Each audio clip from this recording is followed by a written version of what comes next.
Subscribe to this channel white board class.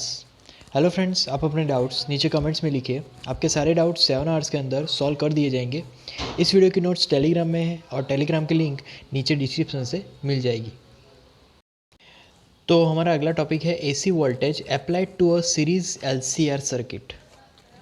तो अब यहाँ पर LCR circuit completely series connection में यहाँ पर कनेक्टेड है। जैसे कि यहाँ पर रेजिस्टेंस है, राइट, जो कि आर रिप्रेजेंट कर रहे हैं, C for capacitor and L for inductor, right.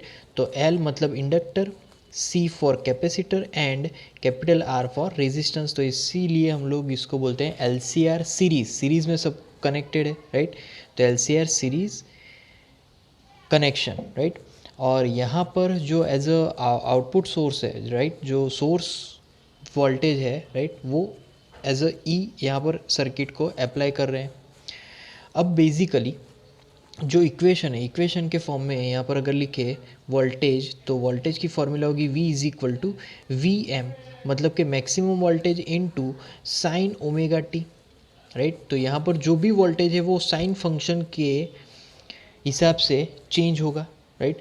अगर हम लोग सर्किट में किरचॉफ्स रूल अप्लाई करें, राइट, उससे पहले if Q is the charge, right, if Q is the charge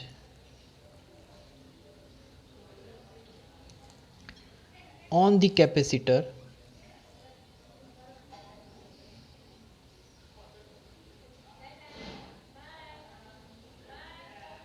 right, and I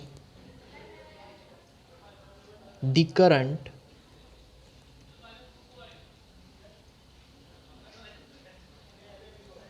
right at time t,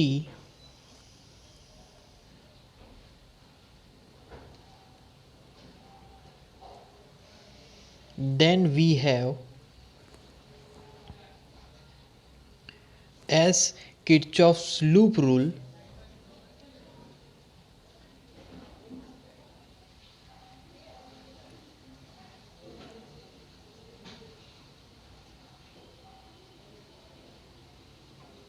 right. तो Kirchhoff's rule के हिसाब से यहाँ पर फॉर्मूला बन जाएगी L into D I, right, upon D T.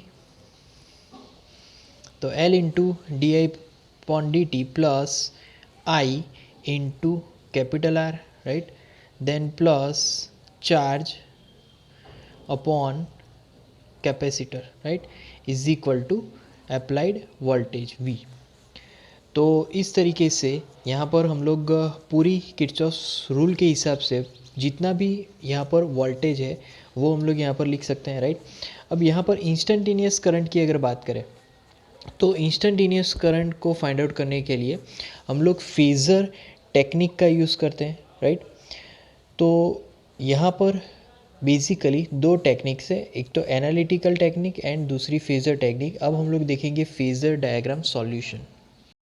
तो यहाँ पर अगर फेज़र डायग्राम के सॉल्यूशन की बात करें, राइट, तो करंट की जो फॉर्मूला होगी वो होगी I is equal to I M sine bracket omega T plus phi, right. तो इस तरीके से ये बेसिकली करंट की फॉर्मूला होगी, राइट।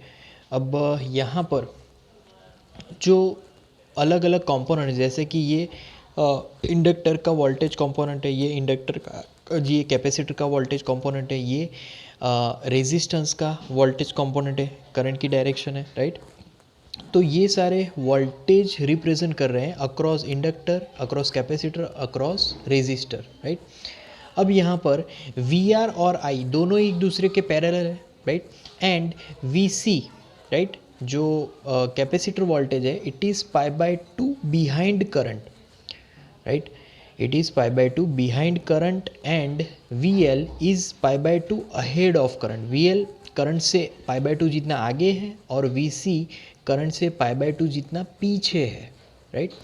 सो यहाँ पर हम लोग अगर लेंथ ऑफ फेजर्स की बात करें, राइट, या फिर एम्पलीट्यूड, लेंथ ऑफ फेजर या फिर एम्पलीट्यूड ऑफ ये सारे वोल्टेजेस की अगर बात करें तो उसकी फॉर्मूलाज हमें मिलेगी यहाँ पर basically V R M is equal to पहला I into M into capital R आएगा, right, according to Ohm's law.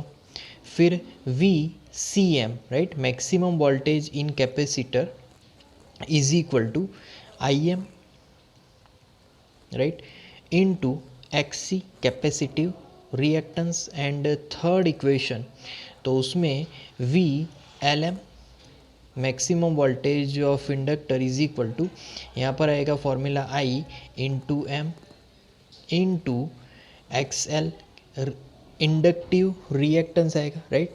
अब हम लोग यहाँ पर जो टोटल वोल्टेज है उसका टोटल अगर फाइंड करें, total voltage of the circuit, तो V is equal to voltage across resistance, right, then summation with voltage across inductor, right, then summation with voltage across capacitor, right. तो सभी का यहाँ पर समेशन मिलेगा as a total voltage, right. अब यहाँ पर अगर हम लोग जो मैग्नीट्यूड फाइंड करें, राइट, मैग्नीट्यूड ऑफ वोल्टेज, तो मैग्नीट्यूड ऑफ वोल्टेज में यहाँ पर सब्ट्रैक्शन मतलब कि difference of maximum voltage across capacitor and maximum voltage across inductor, इन दोनों का डिफरेंस हमें मिलेगा, राइट। तो एज ए रिज़ल्ट अब अगर हम लोग यहाँ पर पाइथागोरस थियरम अप्लाई करें, राइट, तो ये एक राइट एंगल ट्रायंगल बनेगा। और इस राइट एंगल ट्रायंगल का हम लोग अगर पाइथागोरस थियरम से सॉल्यूशन फाइंड करें तो पहले यहाँ पर आएगा वी एम स्क्वायर। तो पाइथागोरस के according V M square is equal to V into R M मतलब कि V R M square, right, then plus into the bracket first term आएगा V C M, right, minus V L M whole square, right. तो इस तरीके से ये term भी यहाँ पर मिल जाएगी एज अ स्क्वायर के फॉर्म में। अब इसको हम लोग सिंप्लीफाई करें तो we M square is equal to V R M मतलब कि I M into R whole square, right, I M R whole square, then plus यहाँ पर आएगा ब्रैकेट में I M into X C, right, minus I M into XL whole square, right. तो इस तरीके से यहाँ पर स्क्वायर आएगा। अब पूरे इक्वेशन में से जो आई एम स्क्वायर है, राइट, वो कॉमन कर देंगे। तो आई एम स्क्वायर कॉमन ब्रैकेट में लिखेंगे यहाँ पर capital R whole square, right, then plus bracket x सी minus XL whole square, right, bracket complete, right. Okay, अब इसके बाद आई एम को हम लोग यहाँ पर सब्जेक्ट बनाएंगे तो I am is equal to यहाँ पर आएगा वी एम अपॉन ब्रैकेट में under root are square plus bracket में एक्स सी minus XL whole square, right. तो ये जो बेसिकली इक्वेशन है वो करंट की इक्वेशन हमें मिलेगी। उसके बाद जो करंट की इक्वेशन है उसको हम लोग अगर रीराइट करें तो वहाँ पर आएगा I M, right, is equal to V M upon Z, और जेड को हम लोग बोलेंगे इम्पीडेंस, राइट।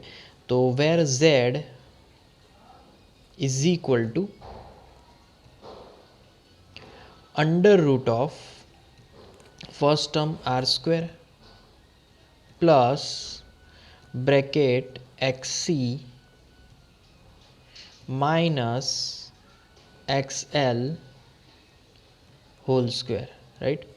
तो इस तरीके से इम्पीडेंस की यहाँ पर फॉर्मूला मिलेगी। उसके बाद यहाँ पर इम्पीडेंस का अगर डायग्राम फाइंड आउट करें, क्योंकि हमें यहाँ पर बेसिकली फाई जो फेज एंगल है वो फाइंड करना है, राइट। तो यहाँ पर एंगल आएगा फाई, राइट। तो फाई यहाँ पर इम्पीडेंस आएगा, राइट। देन यहाँ पर डिफरेंस आएगा एक्स सी माइनस एक्सएल, तो x C minus XL and यहाँ पर आएगा कैपिटल आर, राइट। तो basically tan phi is equal to opposite में यहाँ पर maximum value of voltage across capacitor minus maximum value of inductor, right, voltage across inductor upon V into R M, right, maximum value of voltage across resistance. तो अब यहाँ पर जो VCM है, अगर ये आइडेंटिटीज़ को यूज़ करेंगे तो as a result is equal to, पहले हमें मिलेगा यहाँ पर IM into R, right, then minus VLM मतलब कि यहाँ पर आएगा IM इंटू यहाँ पर XL, राइट। सेकेंड थिंग कि यहाँ पर रेजिस्टेंस नहीं आएगा, यहाँ पर कैपेसिटिव इंडक्टेंस तो XC आ जाएगा, राइट, एंड अपॉन यहाँ पर मिलेगा IM इंटू आर, राइट। तो as a result is equal to XC minus XL, right, upon resistance capital R, right.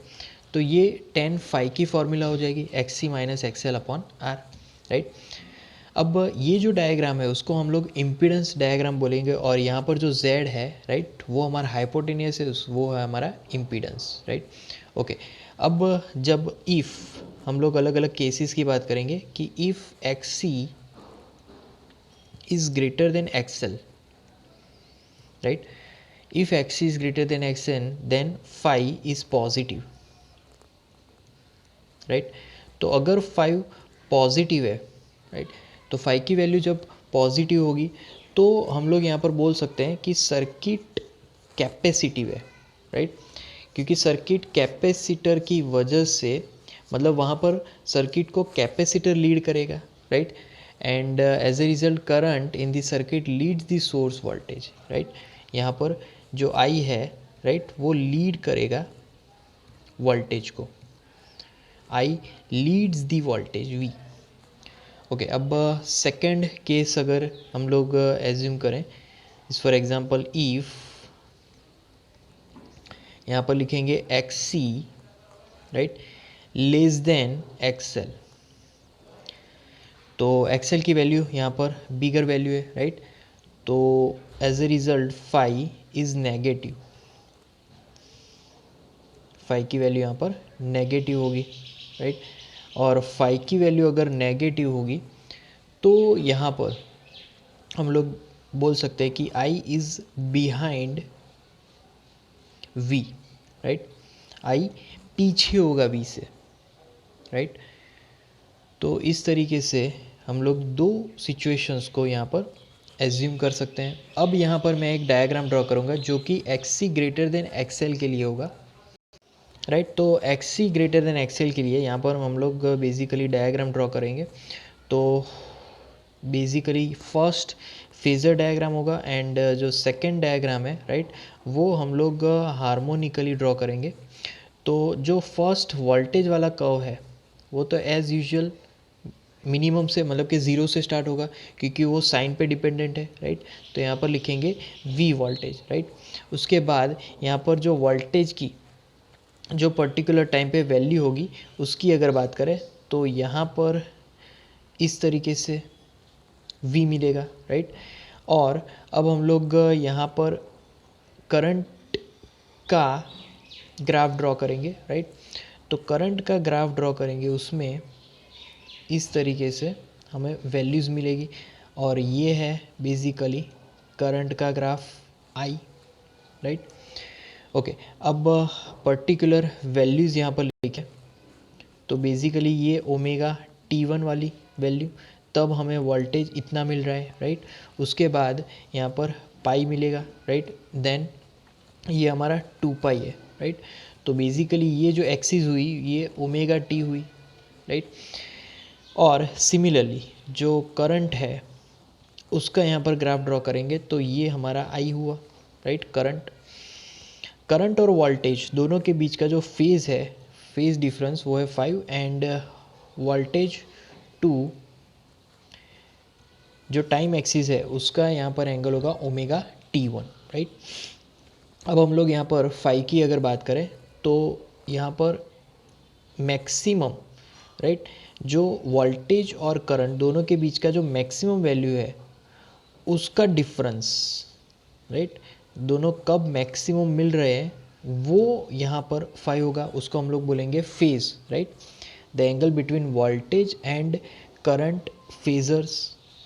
तो इस तरीके से यहाँ पर पूरा ग्राफ हम लोग इस तरीके से ड्रॉ कर सकते हैं, राइट। तो यहाँ पर अगर हम लोग बात करें तो वोल्टेज ज़ीरो से स्टार्ट हो रहा है, बट वहाँ पर जो करंट है वो कुछ मैक्सिमम वैल्यू से स्टार्ट हो रहा है, कुछ वैल्यू से स्टार्ट हो रहा है, राइट। तो दोनों के जो फेज़ है वो डिफरेंट है, राइट। तो यहाँ पर जो सॉल्यूशन ऑब्टेन होगा उसको हम लोग बोलेंगे स्टेडी स्टेट सॉल्यूशन, राइट। तो ये थी हमारी theory phasor diagram solution, right. तो फेज़र डायग्राम सॉल्यूशन में लास्ट सेंटेंस ऐड करेंगे, the general solution is the sum of the solution, right. जो यहाँ पर इफेक्ट मिल रही है, right, the effect of transient solution die out and the behaviour of the circuit is describe by steady state solution. उसके बाद अगला topic है एनालिटिकल सॉल्यूशन, राइट। तो एनालिटिकल सॉल्यूशन में पहले हम लोग स्टार्ट करेंगे दी वोल्टेज इक्वेशन से। तो यहाँ पर दी वोल्टेज इक्वेशन,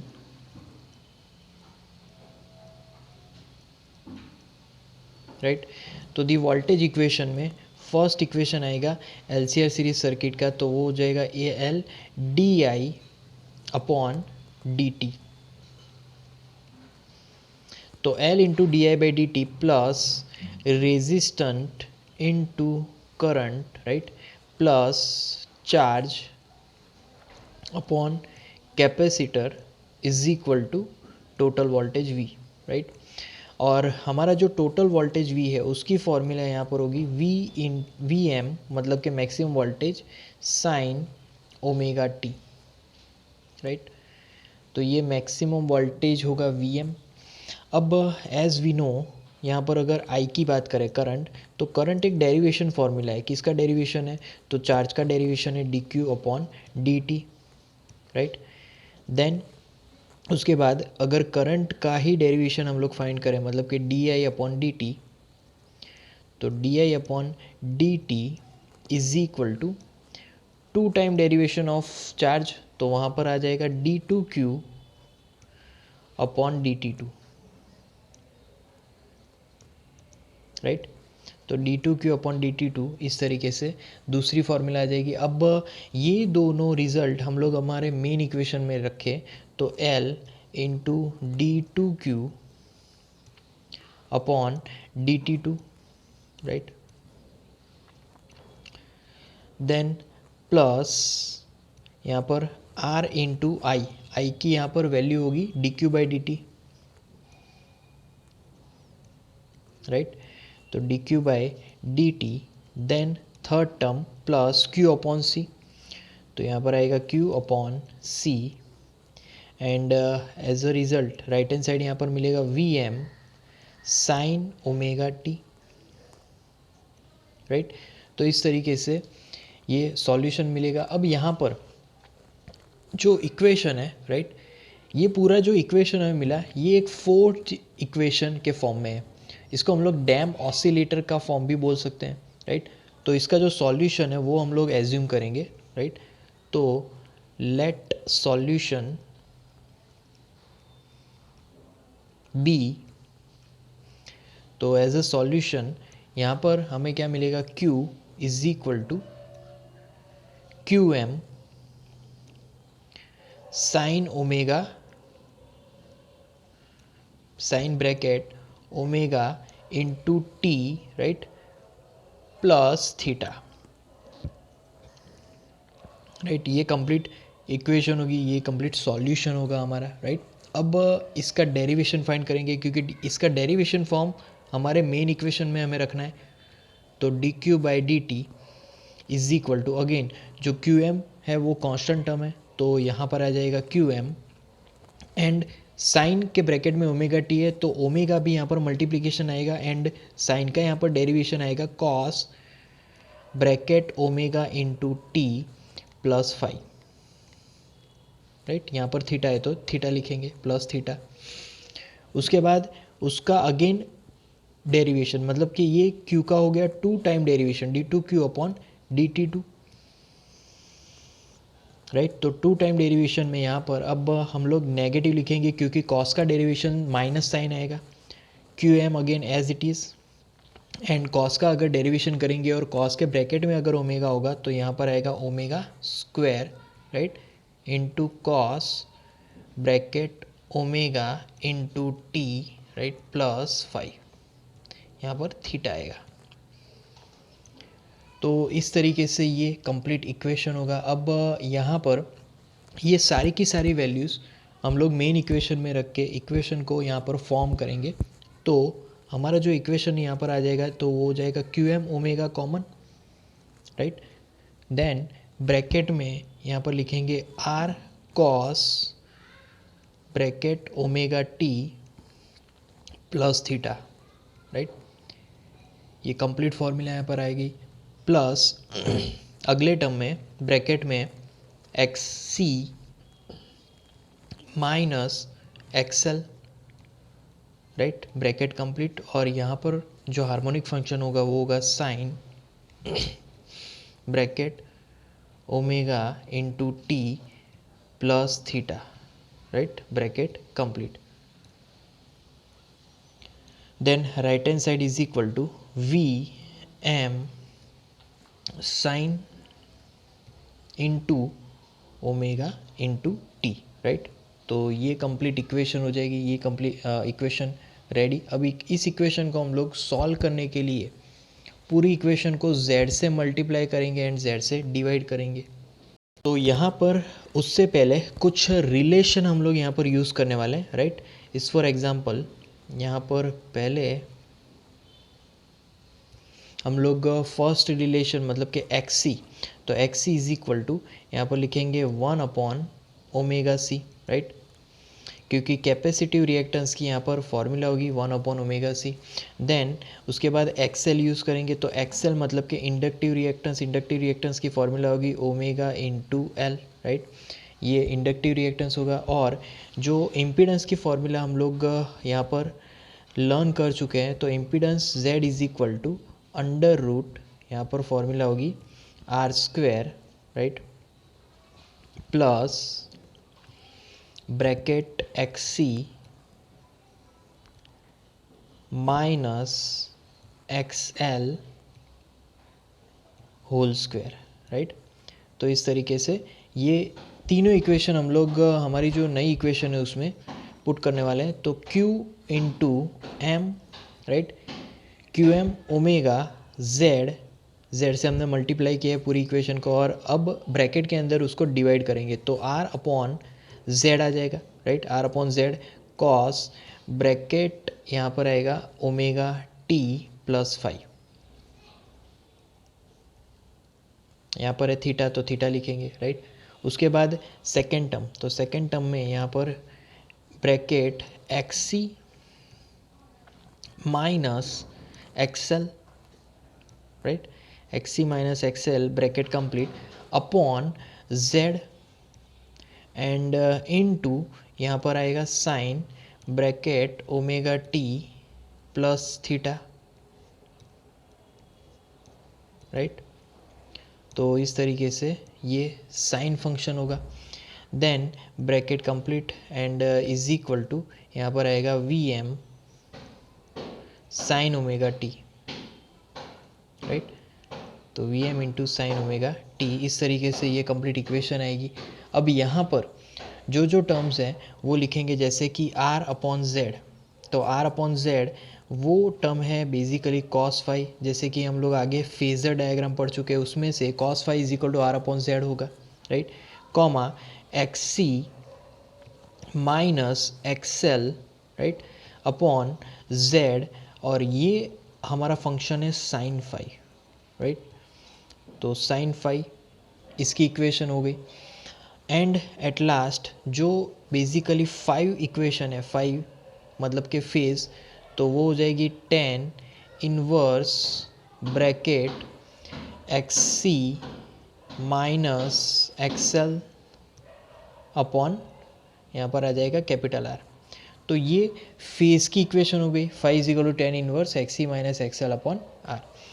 अब हम लोग ये पूरे इक्वेशंस को मेन इक्वेशन में रखेंगे और उसको रीराइट करेंगे। तो यहाँ पर हमारा जो न्यू टर्म होगा, राइट, वो हमें मिलेगा q m into omega, right, into z, then cos bracket omega into T plus theta minus phi, right, bracket complete, and right hand side as it is equal to Vm sin omega t, right। तो इस तरीके से ये पूरी equation prepare हो गई। अब यहाँ पर जो वैल्यूज़ है उसको कंपेयर करेंगे। इस for example Vm is equal to Qm into omega into z, right, Vm is equal to Qm into omega into z, and as a result is equal to Im into z, right। तो ये complete Vm की formula हो गई। अब यहाँ पर जो Im है, राइट, उसकी अगर बात करें तो Im इज इक्वल टू, उसकी फॉर्मूला यहाँ पर होगी Qm into omega, right, Qm omega, उसी फॉर्मूला से आई एम इंटू जेड मिला, राइट। अब यहाँ पर जो थीटा है, theta is equal to, theta minus phi is equal to π/2, right, theta minus phi is equal to π/2। या फिर हम लोग यहाँ पर लिख सकते हैं कि जो थीटा है, थीटा इज इक्वल टू,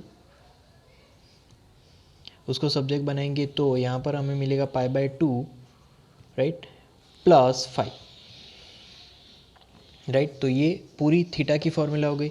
तो एज अ रिज़ल्ट अब यहाँ पर हम लोग इक्वेशन लिखे, राइट, फर्स्ट इक्वेशन, तो आई इज इक्वल टू dq/dt, क्योंकि करंट जो है वो है चार्ज का derivation with respect to time, तो dq/dt इज इक्वल टू, अब उसका डेरिवेशन करेंगे तो क्या मिलेगा, Qm into omega, right, into cos bracket omega into t, right, plus theta bracket complete.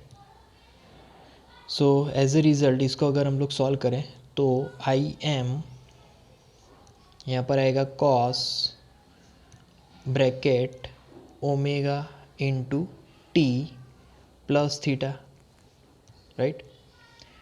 तो इस तरीके से ये कंप्लीट फॉर्मूला मिल जाएगी। अब यहाँ पर या फिर ये cos omega T plus theta होगा, या फिर I is equal to I M sine omega T, right, plus theta मिलेगा। तो दोनों पॉसिबिलिटीज़ है, it depends on current, current कौन से हार्मोनिक फंक्शन को फॉलो कर रहा है, राइट, उस पर ये बेसिक चीज़ डिपेंड कर रही है, राइट।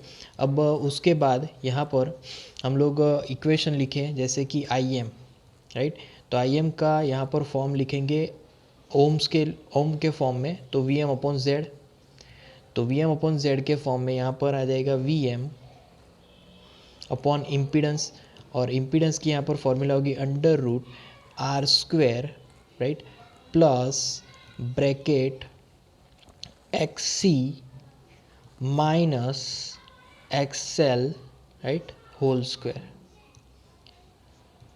तो इस तरीके से इक्वेशन हो जाएगा। एंड एज अ रिजल्ट जो 5 है, राइट, जो हमारा फेज है, तो 5 is equal to 10 inverse bracket x C minus xl upon, right, यहाँ पर आएगा कैपिटल आर जो कि रेजिस्टेंस को रिप्रेजेंट कर रहा है, राइट। तो ये बेसिकली फाई की फॉर्मूला होगी, राइट। तो इस तरीके से हम लोग एनालिटिकल सॉल्यूशंस फाइंड आउट कर सकते हैं, राइट। तो बेसिकली जो ये जो एनालिटिकल सॉल्यूशन है वो हमारे एलसीआर सर्किट के सॉल्यूशन को हमने यहाँ पर फाइंड किया, राइट। जो बेसिकली यहाँ पर जो सर्किट है उसमें इंडक्टर है, कैपेसिटर है एंड रेजिस्टेंस है, तीनों सीरीज़ में कनेक्टेड है और इसका सॉल्यूशन हमने यहाँ पर फाइंड आउट किया। उसके बाद अगला टॉपिक है रेजोनेंस, राइट। तो रेजोनेंस बहुत ही इंटरेस्टिंग टॉपिक है। रेजोनेंस मतलब कि, राइट, मान लीजिए कि दो पर्सन एक दूसरे से बात कर रहे हैं, राइट। तो बोलने वाला जो पर्सन है वो कुछ फ्रीक्वेंसी से साउंड क्रिएट कर रहा है और सुनने वाला जो पर्सन है उसकी भी सुनने की एक पर्टिकुलर फ्रीक्वेंसी है। अब दोनों फ्रीक्वेंसी जब मैच हो गई तब रेजोनेंस होगा। तो रेजोनेंस की वजह से ही कोई पर्सन बातचीत कर सकता है, राइट। सामने वाला बोल सकता है और उसके जो सामने है वो सुन सकता है। तो ये चीज़ रेजोनेंस की वजह से ही हो रही है। तो बोलने वाले की रेजोनेंस, बोलने वाले की फ्रीक्वेंसी और सुनने वाले की फ्रीक्वेंसी जब मैच होगी तब रेजोनेंस होगा। और जब रेजोनेंस होता है तो दैट फ्रीक्वेंसी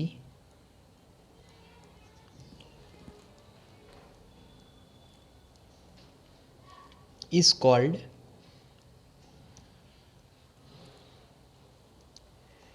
यहाँ पर इसको बोलेंगे natural frequency, right. Resonance frequency is also called natural frequency, right.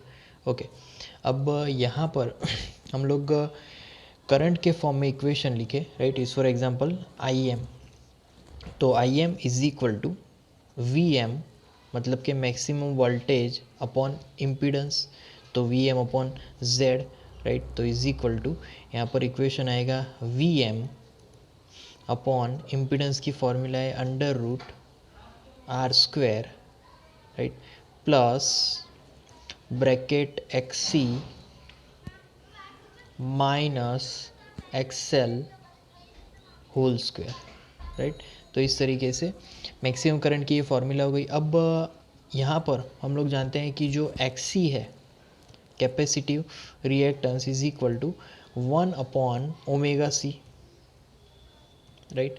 And जो एक्सएल है, राइट, इंडक्टिव रिएक्टेंस, तो उसकी यहाँ पर फॉर्मूला है omega into l, right. Omega इसको हम लोग बोलेंगे एंगुलर फ्रीक्वेंसी। अब यहाँ पर रेजोनेंस के हिसाब से, right, particular frequency at particular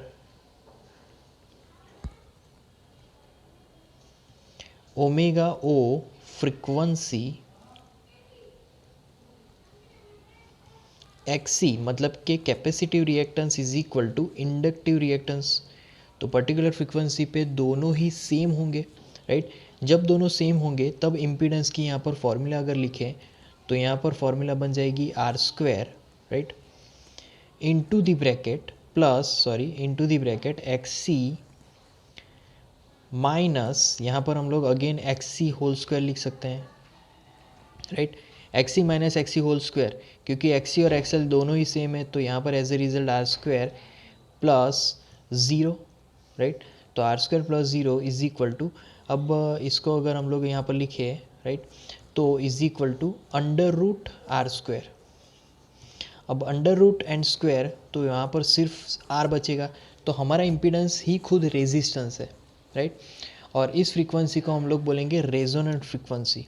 सो यहाँ पर एक सेंटेंस ऐड करेंगे कि दिस फ्रीक्वेंसी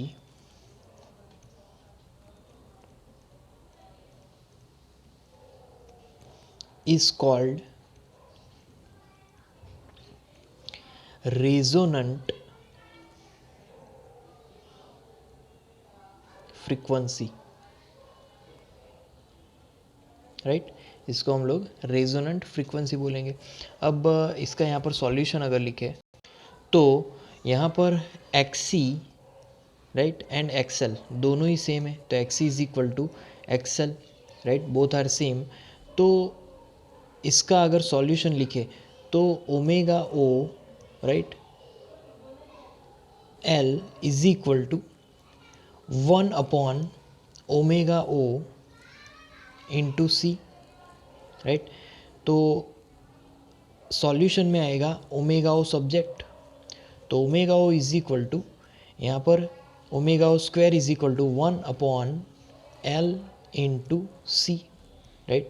सो और omega O is equal to 1/√L into c, right. ये ओमेगा ओ की फॉर्मूला यहाँ पर हो जाएगी। अब एम्पलीट्यूड की बात करें, करंट एम्पलीट्यूड, तो I am is equal to maximum voltage upon resistance, right. So resonant frequency पे हमारा जो करंट होगा वो मैक्सिमम वैल्यू पे होगा, राइट। अब हम लोग एक छोटा सा एग्जांपल लेंगे रेजोनेंस को समझने के लिए। तो मान लीजिए कि हमारे पास एक LCR सीरीज सर्किट है, राइट। तो LCR सीरीज सर्किट में यहाँ पर इंडक्टर जो L है, राइट, L की value is equal to 1 millihenry, right. 1 millihenry एक पर्टिकुलर वैल्यू है हमारे पास। देन जो कैपेसिटर है C की वैल्यू, तो C इज इक्वल टू, उसकी वैल्यू है यहाँ पर 1 नैनो फैरेड, राइट। तो L C एंड रेजिस्टेंस के अब यहाँ पर हम लोग दो केसेस लेंगे, राइट। तो first case is for R is equal to 100, right, 100 ohm, and second case तो R is equal to 200, right, ohm. तो पहले केस में R is equal to 100 ohm and दूसरे केस में R is equal to 200 ohm. अब जो यहाँ पर सोर्स अप्लाइड है, राइट, सोर्स वोल्टेज, तो source voltage is equal to, उसकी वैल्यू यहाँ पर लिखेंगे VM, that is equal to 100 volt, right. And as a result जो ओमेगा ओ है, ओमेगा ओ की वैल्यू इज इक्वल टू, अब उसको कैसे फाइंड करेंगे, तो हमारे पास अब फॉर्मूला है omega O natural frequency, omega O is equal to 1/√L into C.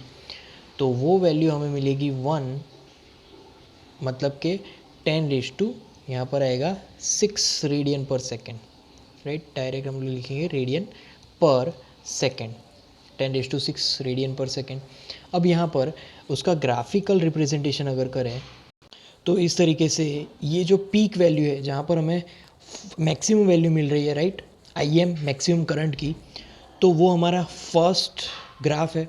And second graph में रेजिस्टेंस ज़्यादा होने की वजह से पीक वैल्यू भी हाफ हो चुकी है, क्योंकि रेजिस्टेंस की वैल्यू सेकंड ग्राफ में डबल हो चुकी है, राइट। तो सेकंड ग्राफ में जो रेजिस्टेंस की वैल्यू डबल होने की वजह से करंट की पीक वैल्यू भी हाफ हो चुकी है। अब यहाँ पर जो रेजोनेंस है वो बेसिकली उसका जो प्रैक्टिकल लाइफ में यूज़ है वो कहाँ पर है, तो उसके practical life use is for examples radio की फ्रीक्वेंसी सेट करने के लिए, राइट। पहले के टाइम में रेडियो फ्रीक्वेंसी हम लोग सेट करते थे। अब फ्रीक्वेंसी कैसे सेट होती थी, तो हम लोग एक नॉब जो होता है उसको हम लोग रोटेट करते रहते थे। अब रोटेशन से क्या होता है कि उसकी जो इंडक्टर और कैपेसिटर उनकी जो वैल्यू है वो चेंज होती है, और इंडक्टर कैपेसिटर्स की वैल्यू जब चेंज होगी तो जो फ्रीक्वेंसी है उसकी भी वैल्यू चेंज होगी according to this equation, right. तो बेसिकली हम लोग नॉब को चेंज करने से हम लोग इंडक्टर और कैपेसिटर उनकी वैल्यूज़ चेंज करते हैं, जिससे कि हमें प्रॉपर नेचुरल फ्रीक्वेंसी मिले और रेजोनेंस होने की वजह से हमें वो पर्टिकुलर आवाज़ जो है वो फ्रीक्वेंसी पे वो हमें सुनाई दे। और दूसरा एग्जांपल अगर हम लोग देखें तो वो है टीवी, राइट। टीवी के एंटेनाज आते थे, राइट, जिसमें नेशनल एंड मेट्रो चैनल्स आती थी। तो वहाँ पर जो एंटेना है उसमें इंडक्टर और कैपेसिटर की पर्टिकुलर वैल्यू सेट की गई हुई होती है कि जिससे वही सिग्नल के रेडियो वेव्स वो कलेक्ट कर पाए, राइट, उसी को रिसीव कर पाए, कि जिससे हम लोग वही चैनल्स देख सके, राइट। तो यहाँ पर बेसिकली हम लोग L और C को ही चेंज करते हैं। तो यहाँ पर रेजोनेंस लाने के लिए एल और सी को इस तरीके से चेंज करते हैं कि जिससे उनके जो रिएक्टेंस है वो एक दूसरे को कैंसिल कर सके, राइट। और एज अ रिज़ल्ट जो पर्टिकुलर सर्किट है उसमें जो करंट एम्पलीट्यूड है वो अगर हम लोग फाइंड करें तो वो हमें सिर्फ मिलेगा i M is equal to V M upon r, क्योंकि इम्पीडेंस की वजह से, इम्पीडेंस ज़ीरो होने की वजह से, मतलब कि z इज़ इक्वल टू हमें यहाँ पर क्या मिलेगा, सिर्फ under root are square, right. इस फॉर्मूला के हिसाब से यहाँ पर पूरी अगर फॉर्मूला लिखूँ तो एक्स सी minus XL, right, whole square. और ये जो फॉर्मूला है उस फॉर्मूला में XL is equal to X C होने के कारण हमें सिर्फ z is equal to R मिलेगा। एंड एज अ रिज़ल्ट जो मैक्सिमम करंट है उसकी फॉर्मूला में भी हमें सिर्फ रेजिस्टेंस मिलेगा, यहाँ पर इम्पीडेंस नहीं मिलने वाला, राइट। तो यहाँ पर जो बेसिकली जो रेजोनेंस है, राइट, वो आरएल या फिर आरसी सर्किट, राइट, सिर्फ आरएल और आरसी सर्किट में कभी भी रेजोनेंस नहीं मिलेगा। हमें एल आर सी तीनों कंपोनेंट्स चाहिए तभी ही रेजोनेंस मिलेगा, राइट। या फिर रेजिस्टेंस इंडक्टर या फिर रेजिस्टेंस कैपेसिटर, सिर्फ रेजिस्टेंस इंडक्टर या फिर रेजिस्टेंस कैपेसिटर होगा तो वहाँ पर रेजोनेंस नहीं मिलने वाला। तो friends, like our videos, share our videos, comment in the comment box if you have any doubts, subscribe to our channel, and at last, thank you for watching.